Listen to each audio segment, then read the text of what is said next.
Guys. അപ്പോൾ ആദ്യം തന്നെ ഞാൻ കുറച്ച് കാര്യങ്ങൾ പറയാം.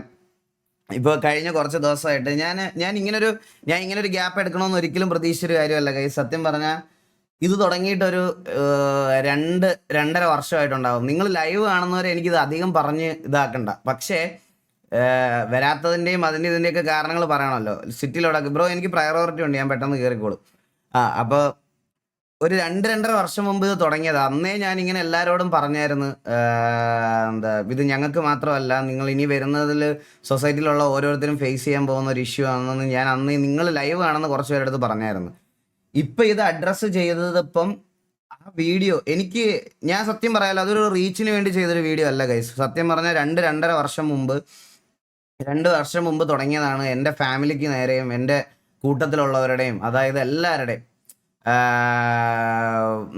എൻ്റെ ഈവൻ ഈ ഗെയിമിംഗ് കമ്മ്യൂണിറ്റിയായിട്ട് ബന്ധമില്ലാത്ത എൻ്റെ ചേച്ചിയുടെ വരെ ഇതിനകത്ത് പലവട്ടം ഞാൻ കണ്ടിട്ടുണ്ട്. ചേച്ചി ആയിക്കോട്ടെ, ഈ പറയണത് പോലെ നമ്മുടെ സർക്കിളിലുള്ള പെൺകുട്ടികളായിക്കോട്ടെ, ഇപ്പോൾ ബ്രൈറ്റ് ഫോക്സ് എന്നൊക്കെ പറഞ്ഞാൽ അവളെന്നൊക്കെ പറഞ്ഞാൽ നമ്മൾ അത്രയും, എനിക്ക് റിയൽ ലൈഫിൽ അത്രയും ബന്ധവും ഇതുള്ള ആൾക്കാരാണ്. അവരൊക്കെ ഓരോ വട്ടം നമ്മളെ മീറ്റ് ചെയ്യാൻ വരുമ്പോഴും ഞങ്ങളുടെ ഒരു 1/2 മണിക്കൂർ 3/4 മണിക്കൂർ കഴിഞ്ഞ് 2-2.5 വർഷമായിട്ടുള്ള ഞങ്ങളുടെ ഡിസ്കഷനിൽ വരുന്ന ഒരു കാര്യമാണ്. അവളെപ്പോഴും ഇതിൻ്റെ പേരിൽ ഡിപ്രസ്ഡാണ്. അലീന ആയിക്കോട്ടെ, ഇങ്ങനെ കുറേ പേരുണ്ട്, മനസ്സിലായോ? അപ്പോൾ ഇത് ഇങ്ങനെ പൊക്കോണ്ടിരുന്നാൽ ശരിയാവത്തില്ല എന്ന് എനിക്ക് തോന്നിയത് കൊണ്ടും, ഇത് പബ്ലിക്കിൽ നിന്ന് നമുക്കൊരു സപ്പോർട്ട് കിട്ടണമെങ്കിൽ ഗൈസ് ഉറപ്പായിട്ടും ഇത് അവരെയും കൂടെ ബാധിക്കുന്ന കാര്യമാണെന്ന് അവരെ പറഞ്ഞ് മനസ്സിലാക്കണം. എങ്കിൽ മാത്രമേ നമുക്ക് ആ ഒരു സംഭവം അവരുടെ അടുത്തുനിന്ന് കിട്ടത്തുള്ളൂ. അല്ലാത്ത പക്ഷം നമുക്കത് കിട്ടത്തില്ല, മനസ്സിലായോ? അതുകൊണ്ടാണ് എനിക്ക് സത്യം പറഞ്ഞാൽ അത് ചെയ്യാൻ വിഷമം ഉണ്ടായിരുന്നു. എന്നാലും ഈ പറയണ അമ്മമാരുടെയും ബാക്കിയുള്ളവരുടെയൊക്കെ വീഡിയോയും ഫോട്ടോയും മുഖം ബ്ലർ ചെയ്തും മുഖത്ത് കുത്തി വരച്ചും എനിക്ക് അപ്ലോഡ് ചെയ്യേണ്ട ഗതികേട് എനിക്ക് വന്നത്. നിങ്ങളൊന്ന് ആലോചിച്ച് നോക്കിയാൽ മതി. ഇത്രയും ഇതുള്ള കണ്ടന്റുകളൊക്കെ ചിലപ്പോൾ ആൾക്കാർ ഇത് ഇൻസ്റ്റാഗ്രാം ചിലപ്പോൾ ടേക്ക് ഡൗൺ ചെയ്യേണ്ട ഒരു വീഡിയോ ആയിരുന്നു. അത് അത്രയും റിസ്ക് എടുത്ത് ഞാൻ എൻ്റെ ഇത്രയും കഴിഞ്ഞ 7 വർഷമായിട്ട് ബിൽഡ് ചെയ്തുകൊണ്ട് വന്നൊരു ചാനലിനകത്ത് അപ്ലോഡ് ചെയ്തത് ഞാൻ റീച്ചിന് വേണ്ടിയിട്ടാണെന്ന് പറയണത്. എനിക്ക് അമ്മയുടെ അടുത്തൊന്നും പറയാനില്ല, എനിക്ക് അമ്മയുടെ അടുത്ത് ഒരു കാര്യം സംസാരിക്കാനില്ല സത്യം പറഞ്ഞാൽ. പക്ഷേ അതിനകത്ത് വന്ന കമൻറ്റ് സെക്ഷനിൽ ഓരോരുത്തരുടെയും ഫീഡ്ബാക്ക്, അതാണ് എന്നെ ഏറ്റവും കൂടുതൽ മോട്ടിവേറ്റ് ചെയ്തൊരു കാര്യം. സത്യം പറയാമല്ലോ, അതിനകത്തുനിന്ന് വന്ന ഫീഡ്ബാക്ക്, കുറേ ടീച്ചർമാർ എനിക്ക് മെസ്സേജ് അയച്ച്, കുറേ അമ്മമാർ എനിക്ക് മെസ്സേജ് അയച്ച്, കുറേ ആൾക്കാർ എനിക്ക് മെസ്സേജ് അയച്ച്, മോനെ ഇങ്ങനൊരു ഇഷ്യൂ ഉണ്ടെന്ന് ഞങ്ങളെ അറിയിച്ചതിന് നന്ദി എന്ന് പറഞ്ഞ് കുറേ പേര് എനിക്ക് മെസ്സേജ് അയച്ചിട്ടുണ്ടായിരുന്നു, ഒരുപാട് പേര്. അതെനിക്കൊരു വലിയൊരു കാര്യമായിട്ട് തന്നെ എനിക്ക് തോന്നിയത്, പറയാതിരിക്കാൻ വയ്യ. പിന്നെ ഈ 2 വീഡിയോസ് ഇടുന്നതിന് മുമ്പ് ഞാനൊരു പാട്ട് അപ്ലോഡ് ചെയ്തിട്ടുണ്ടായിരുന്നു. ആ പാട്ടിൽ എനിക്ക് 1.5 മില്യൺ വ്യൂസ് ഉണ്ട്. അത്രയൊക്കെ മതി, തൽക്കാലം അത്രയൊക്കെ വ്യൂസ് മതി. ആ വ്യൂസ് കൊണ്ടൊക്കെ ഇത്രയും നാൾ ജീവിച്ചില്ല, അതൊക്കെ മതി. അതിൻ്റെ അപ്പുറത്തോട്ട് വ്യൂസ് കൗണ്ട് കൂട്ടാൻ ഞാൻ അങ്ങനെ ഒരു സാധനം ചെയ്തതല്ല ഗൈസ്. ആൻഡ് നിങ്ങളൊന്ന് ആലോചിച്ച് നോക്കണം, 2-2.5 വർഷമായിട്ട് എൻ്റെ വൈഫ് പ്രഗ്നൻസി ആയിട്ടിരിക്കുന്ന സമയത്ത് പോലും ഇവന്മാർ, നിങ്ങൾക്ക് അറിയുമോയെന്ന് എനിക്ക് അറിഞ്ഞൂടാ, ഇതൊക്കെ ഇപ്പോൾ പറയണമെന്ന് തോന്നി. അതായത് എൻ്റെ വൈഫിൻ്റെ ഒരു പ്രഗ്നൻ്റ് ആയിട്ടിരിക്കുന്ന സമയത്ത് ഞാൻ ബാബുവിനെ കൊണ്ടൊരു ഗിഫ്റ്റ് കൊടുപ്പിച്ചായിരുന്നു. ആ ഗിഫ്റ്റിനകത്ത് അവളെ വീട്ടിൽ അത് ഭയങ്കര അൺഎക്സ്പെക്റ്റഡ് ആയിട്ട് കൊടുത്തൊരു സാധനം. അവൾക്ക് അറിഞ്ഞൂടാ, മനസ്സിലായി, അവൾക്ക് അങ്ങനെ ആൾ വരുന്നുണ്ടെന്ന് തോന്നും. അപ്പോൾ അവൾ വീട്ടിൽ നിൽക്കുന്ന ഡ്രസ്സിലാണ് നിൽക്കുന്നത്. എൻ്റെ കുഞ്ഞിനെ വയറ്റിലിട്ടുകൊണ്ടിരിക്കുന്ന ആ ഫോട്ടോ വരെ ഈ ടെലഗ്രാം ഗ്രൂപ്പിനകത്ത് ഇട്ടിട്ട് അവളുടെ അത് കണ്ടോടാ ഇത് കണ്ടോടാ എന്ന് പറഞ്ഞ് എൻജോയ് ചെയ്തവന്മാരുണ്ട്, മനസ്സിലായ? ഇതൊക്കെ ഒരു പെർട്ടിക്കുലർ ടൈമിൽ ഞാൻ അന്നേരം ഇതൊക്കെ നമ്മൾ അഡ്രസ്സ് ചെയ്യുമ്പോൾ ഓരോരുത്തർ പറയും, നീ വീഡിയോ ഇട്ടിട്ടല്ലേടാ, അല്ലെ അവർ വീഡിയോ ഇട്ടിട്ടല്ലേടാ എന്ന് പറയണ ഇതുണ്ട്. ഇതെല്ലാം ടെലഗ്രാം ഗ്രൂപ്പിൽ ഇപ്പോഴും ഉണ്ട്, ഇപ്പോഴത്തെ ഗ്രൂപ്പിലും ഉണ്ട് ഇതൊക്കെ. ഇത് ഒരാളും 2 ആളും ഒന്നുമല്ല, ഇതുപോലെ ഒരുപാട് പേരുണ്ട്. പിന്നെ ഞാൻ നിങ്ങളുടെ അടുത്തെല്ലാം പറയാൻ പോണ ഒരു ഏറ്റവും വലിയൊരു കാര്യം ഞാൻ നിങ്ങളുടെ അടുത്ത് ഇപ്പോഴും പറഞ്ഞുതരാം. ഇത് അക്ഷരം തെറ്റാതെ വന്നിരിക്കും, ഞാൻ നിങ്ങളുടെ അടുത്ത് എപ്പോഴും പറയാം. എല്ലാവരും ഇനി അടുത്തത് പറയാൻ പോകണമെന്ന് അറിയാമോ? ഇത്രയും വലിയൊരു നമ്മുടെ പബ്ലിക്കായിട്ട് എത്രയും ആൾക്കാരെ അഫക്റ്റ് ചെയ്യുന്ന ഒരു ഇഷ്യൂ അഡ്രസ്സ് ചെയ്തിട്ട് പോലും ഈ അഡ്രസ്സ് ചെയ്തതിനെ പറ്റി ആയിരിക്കത്തില്ല ഇനിയുള്ള ഇവിടുത്തെ കുറേ ലീച്ച് ക്രിയേറ്റേഴ്സ് ആയിട്ടുള്ള ആൾക്കാർ ഇതിനെ വീഡിയോ ചെയ്യാൻ പോകണത് ഇങ്ങനെ ആയിരിക്കത്തില്ല. ഇവൻ ലൈവിലൊക്കെ തെറി പറയണമല്ലേ, അതിൻ്റെ റിട്ടേൺ ബാക്ക് ആയിരിക്കും ചിലപ്പോൾ ഇതൊക്കെ കിട്ടുന്നത്. ഇതൊക്കെ ആയിരിക്കും ഇനി അടുത്ത ഡിസ്കഷൻ. നിങ്ങൾ എഴുതി വെച്ചോ, നമ്മളൊരു കാര്യം അഡ്രസ്സ് ചെയ്തതിനെ പറ്റി ആയിരിക്കത്തില്ല സംസാരിക്കുന്നത്. ഇവൻ തെറി പറഞ്ഞത് ഇവൻ്റെ തെറി ഉള്ളത് കൊണ്ടാണ്, അതുകൊണ്ടാണ്, ഇതുകൊണ്ടാണ് എന്ന് പറഞ്ഞിട്ട് പുതിയ കുറേ എണ്ണം വരും. ഇപ്പം തന്നെ കുറേ എണ്ണത്തിന് ഞാൻ കാണുന്നുണ്ട്, ഇപ്പം തന്നെ വരും. ഗൈസ്, ഞാനിവിടെ ആരെയും ഡെയിലി ലൈവിനകത്ത് വന്നിരുന്ന് നേരെ വന്ന് തള്ളക്കി വിളിക്കുകയും തന്തയ്ക്ക് വിളിക്കുകയും ഒന്നും ചെയ്യുന്ന ഒരാളല്ല. ഞാൻ ട്രിഗർ മൂമെൻറ്റിൽ ഞാൻ വിളിച്ചിട്ടുണ്ട് പലവട്ടം. എൻ്റെ കയ്യിൽ നിന്ന് പോയിട്ടുള്ള മൂമെൻ്റ് ഉണ്ട്, അതൊന്നും ഇല്ലെന്ന് പറയാനില്ല, അതൊക്കെ ശരിയാണ്. പക്ഷേ ഇങ്ങനൊരു കാര്യം അഡ്രസ്സ് ചെയ്യുമ്പോൾ അതിനെ കൗണ്ടർ ചെയ്യാൻ ഇതാണോ യൂസ് ചെയ്യണത്? എൻ്റെ ചോദ്യം അതാ. ഇതിനെ കൗണ്ടർ ചെയ്യാൻ വേണ്ടിയിട്ട് അത് യൂസ് ചെയ്യാന്ന് പറയണത് അതിനൊന്നും പറയാനില്ല. ഇതൊക്കെ ഇതൊക്കെ സ്വന്തമായിട്ട് അനുഭവിക്കുമ്പോഴേ ഇതിൻ്റെയൊക്കെ വിഷമവും ഇതിൻ്റെയൊക്കെ ഇൻറ്റൻസിറ്റിയും മനസ്സിലാവത്തുള്ളൂ. അപ്പോഴത്തേക്കിന് വരും അപ്പോഴത്തേക്കിന് വരും അയ്യോ ഇതെങ്ങനെയാണ് കണ്ടുപിടിക്കുന്നത് ബ്രോ, ഇതെങ്ങനെയാണ്, ഇതെന്താ ചെയ്തത്, എൻ്റെ അനിയത്തിക്ക് ഇങ്ങനെ ഒരു പ്രശ്നമുണ്ട്, എൻ്റെ ചേച്ചിക്ക് ഇങ്ങനെ ഒരു പ്രശ്നമുണ്ട്, അങ്ങനെ വരും. ഞാൻ നിങ്ങളടുത്ത് പറയാം, അടുത്ത് വരാൻ പോണ അതാണ്. അല്ലാതെ ഈ ഫെയിം കൊണ്ട് കാര്യമില്ല ഗൈസ്, ഈ ഫെയിം കൊണ്ട് ഒരു കാര്യമില്ല. ഈ ഫെയിമൊക്കെ എത്ര ദിവസം നിൽക്കുക എന്നാണ്. ചിലപ്പോൾ ഇതിൻ്റെ ഒരു ഇഷ്യൂ കഴിയുമ്പോഴത്തേക്കിന് ഇത് പോകും, RP കയറി. ഞാൻ കുറേ നേരമായിട്ട് പറയാണ് ഷാഹിൽ ബ്രോയെ, ഞാൻ എൻ്റെ കീബോർഡ് എൻ്റെ കയ്യിലായിരിക്കുന്നത്, ബ്രോയുടെ കയ്യിലല്ല. ഞാൻ കറക്റ്റ് സമയത്ത് അതിനകത്ത് ഞെക്കി കയറിക്കോളാം, എനിക്കറിയാം, ഞാൻ കയറിക്കോളാം, അങ്ങ് പഠിപ്പിക്കേണ്ട, ഞാൻ കയറിക്കോളാം. ഞാനൊരു കാര്യം സംസാരിച്ചുകൊണ്ടിരിക്കുക, അതുകൊണ്ടാണ് ഞാൻ കുറച്ച് ദിവസമായിട്ട് ഇതിൻ്റെ പുറകിലിരിക്കുക, അതുകൊണ്ട് പറയുക.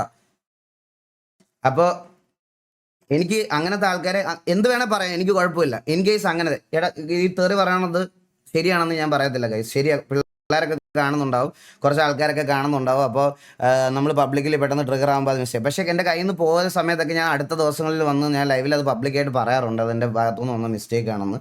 പക്ഷേ ഞാൻ ടുവേർഡ്സ് ദ സ്ട്രീം തുടക്കം തൊട്ട് ലാസ്റ്റ് വരെ തള്ളക്കി വിളിച്ചുകൊണ്ടിരിക്കുന്ന ഒരു സ്ട്രീമർ അല്ല ഞാൻ. അങ്ങനെ സ്ട്രീം ചെയ്യാറില്ല, ഞാൻ അങ്ങനെ ഇതുവരെ ചെയ്തിട്ടുമില്ല, ഞാൻ അങ്ങനെ ചെയ്യാറില്ല.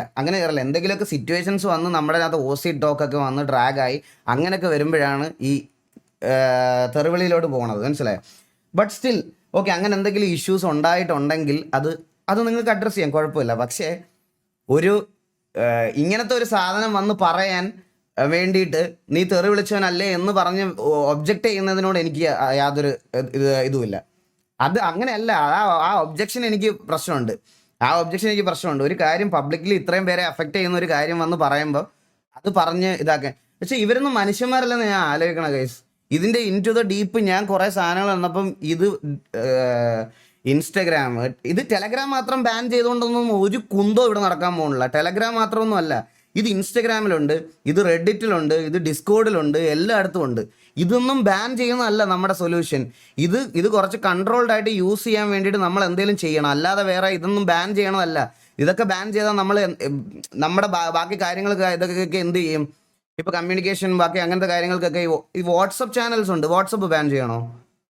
വാട്സപ്പ് ബാൻ ചെയ്യണോ? വാട്സപ്പ് ഒന്നും ബാൻ ചെയ്യാൻ പറ്റത്തില്ല. അങ്ങനെ പെട്ടെന്ന് എങ്ങനെ എല്ലാ സോഷ്യൽ മീഡിയസും നിങ്ങൾ എങ്ങനെ ബാൻ ചെയ്യും? ഇത് ബാൻ ചെയ്യുന്നതല്ല, ഇത് റെസ്പോൺസിബിളായിട്ട് യൂസ് ചെയ്യാൻ വേണ്ടി പഠിപ്പിക്കുക എന്നുള്ളതാണ് സാധനം. അല്ലാതെ ഇത് ബാൻ ചെയ്യുന്നുണ്ടോ ഇതൊന്നും ഇതാക്കുന്നുണ്ടോന്നും അല്ല കാര്യം. പോലീസ് എന്ത് പറഞ്ഞു? ഇപ്പോൾ കേസിൻ്റെ ഡീറ്റെയിൽസ് എനിക്കിപ്പോൾ ഡിസ്ക്ലോസ് ചെയ്യാൻ പറ്റത്തില്ല. അത് ഒരു കാര്യം ഞാൻ പറഞ്ഞുതരാം. കേരളത്തിലെ സൈബർ ഇതിൻ്റെ ഹെഡിൽ നിന്ന് എന്നെ വിളിച്ചായിരുന്നു. ആൻഡ് അവരെൻ്റെ എല്ലാ ഡേറ്റാസും കളക്ട് ചെയ്തു. ഞാൻ എല്ലാ ഡേറ്റാസും ഹാൻഡ് ഓവർ ചെയ്തു. ഏകദേശം ഒരു 10-13 പേരുടെ ഡീറ്റെയിൽസ് ഞാൻ അവർക്ക് ഹാൻഡ് ഓവർ ചെയ്തു. ആൻഡ് ബാക്കിയൊക്കെ ഇനി അവരുടെ കയ്യിലുള്ള കാര്യങ്ങളാണ്, അവർ ഇതാക്കാം. അപ്പോൾ എന്തെങ്കിലും ഒരു ഇതുണ്ടാകുമ്പോൾ എന്നെ വിളിപ്പിക്കുക എന്ന് പറഞ്ഞിട്ടുണ്ട്. ആൻഡ് ബാക്കി വേറെ ഒരു കേസും കൂടി ഉണ്ട്, അത് നിങ്ങൾക്ക് ഓൾറെഡി അറിയാവുന്ന കാര്യമാണ്. അതിൻ്റെ കാര്യങ്ങൾ എനിക്ക് വെളിയിൽ പറയാൻ പറ്റത്തില്ല, ഇപ്പോൾ അത് കറണ്ട്ലി പറയാൻ പറ്റുന്ന അവസ്ഥയല്ല. അത് ഞാൻ വഴിയെ അതിൻ്റെ അപ്ഡേറ്റ് തരാം. സോ എനിക്ക് ഇപ്പോൾ കറണ്ട്ലി ബാക്കിയുള്ള ഇങ്ങനത്തെ കാര്യങ്ങളിലുള്ള ആൾക്കാരുടെ അടുത്ത് ഇങ്ങനത്തെ കോണ്ടന്റ് ക്രിയേറ്റ് ചെയ്ത് തരുന്ന ആൾക്കാരുടെ അടുത്ത് മറുപടി പറയാൻ താല്പര്യമില്ല. അത് ഞാൻ അങ്ങനെ ചെയ്യുന്ന, അതായത് ഞാനിപ്പോൾ പറയണം, ഞാൻ towards the live toxicity use ചെയ്യുന്ന ഒരാളാണെന്നെങ്കിൽ ഓക്കെ. ഞാനിപ്പോൾ 8 വർഷമായി സ്ട്രീം ചെയ്യാൻ തുടങ്ങിയിട്ട് എൻ്റെ പേരിൽ എനിക്ക് അങ്ങനെ ഒരു അലിഗേഷൻ ഇതുവരെ എനിക്ക് വന്നിട്ടില്ല. ആൻഡ് ഇപ്പോഴും നമ്മുടെ ലൈവ് കാണുന്ന ഒരുപാട് ഫാമിലി ആയിട്ടുള്ള ആൾക്കാരുണ്ട്. പക്ഷെ ബട്ട് സ്റ്റിൽ കാണുമ്പോഴൊക്കെ എന്നോട് പറഞ്ഞിട്ടുണ്ട് ഈ പറയണ തെറിവുകളുടെ കാര്യമൊക്കെ എന്നോട് പറഞ്ഞു. ഇവൻ എൻ്റെ അച്ഛനും അമ്മയും പോലും എപ്പോഴും വഴക്ക് പറയണ കാര്യം അതാണ്, മനസ്സിലായ എൻ്റെ അടുത്ത്. അപ്പോൾ അത് തെറ്റാണ്, അത് ശരിയാണെന്ന് ഞാൻ ഒരിക്കലും വാദിക്കില്ല, അത് തെറ്റാണ്. പക്ഷേ അത് അങ്ങനെ ചെയ്യണതല്ല, കയ്യിൽ നിന്ന് കൺട്രോൾ പോകുന്ന സമയത്ത് പറ്റിപ്പോകാനായിട്ടുള്ള കാര്യങ്ങളാണ്. ആൻഡ് എനിവേ ഇതിൻ്റെ ഒരു അവസാനം കിട്ടുന്നത് വരെ, എനിക്ക് എൻ്റേതായിട്ടുള്ള ഒരു നീതി കിട്ടുന്നത് വരെ ഞാൻ ഫൈറ്റ് ചെയ്യും. അത് ഞാൻ ഒരു സംശയവുമില്ല ഗൈസ്. ഞാൻ ഇനി എന്തൊക്കെ ഇതാക്കണം. അപ്പം എനിക്ക് ഞാൻ കുറച്ച് ഗ്യാപ്പ് എടുത്തത് അതുകൊണ്ടാണ്. ഞാൻ ഇങ്ങനത്തെ ചെറിയ ഗ്യാപ്പുകൾ ഇതിനകത്ത് ഉണ്ടാവും. അപ്പോൾ നിങ്ങളത് മനസ്സിലാക്കണം, വേറെ ഒന്നും കൊണ്ടല്ല. എന്താ വെച്ചാൽ അപ്പോൾ അവളോക്കെയാണ്, കുഴപ്പമൊന്നുമില്ലടാ, അവളോക്കെയാണ്. ലൈക്ക് ഇതിപ്പോൾ കുറേ നാളായില്ലടാ, ഫേസ് ചെയ്ത് ഒരുപാട് നാളായി, മനസ്സിലായി. അതുകൊണ്ട് ഇതിനോടിപ്പോൾ അവൾ അഡാപ്റ്റീവ് ആയി തുടങ്ങി. എന്ന് കരുതി ഇതാക്കണം. പിന്നെ ഇന്ന് വിളിച്ച് സംസാരിച്ചവനെ പോലും അവൻ എൻ്റെ അടുത്ത് കരഞ്ഞ് കാല് പിടിക്കുക, ബ്രോ പറ്റിപ്പോയതാണ്, എനിക്ക് കൂട്ടുകാരില്ലാത്തതുകൊണ്ടാണ്, എനിക്ക് കൂട്ടുകാരില്ല അതുകൊണ്ടാണ്, അതാണ് ഇതാണ് എന്തൊക്കെയോ പറഞ്ഞ് കരയുന്നു. എനിക്ക് അറിഞ്ഞൂടാ ഇതിനൊക്കെ എന്താ ചെയ്യേണ്ടതെന്ന് സത്യം പറഞ്ഞ. അപ്പൊ ഇത്രയൊക്കെയാണ് കാര്യങ്ങൾ. ദേവിടെ ഇവിടെ ഉണ്ടോ? ദേവിടെ ഇവിടെ ഉണ്ട്, താഴെയുണ്ട് സത്യം, ഇവിടെ വീട്ടിലുണ്ട്. ഓരോരുത്തന്മാർ ഓരോന്ന് പറഞ്ഞു വലിപ്പിക്കുന്ന കേൾക്കുമ്പോൾ കുഞ്ഞിനെയൊക്കെ ലൈവ് കാണിക്കാൻ പേടിയപ്പോ എനിക്ക്. പറയാതിരിക്കാൻ വയ്യ.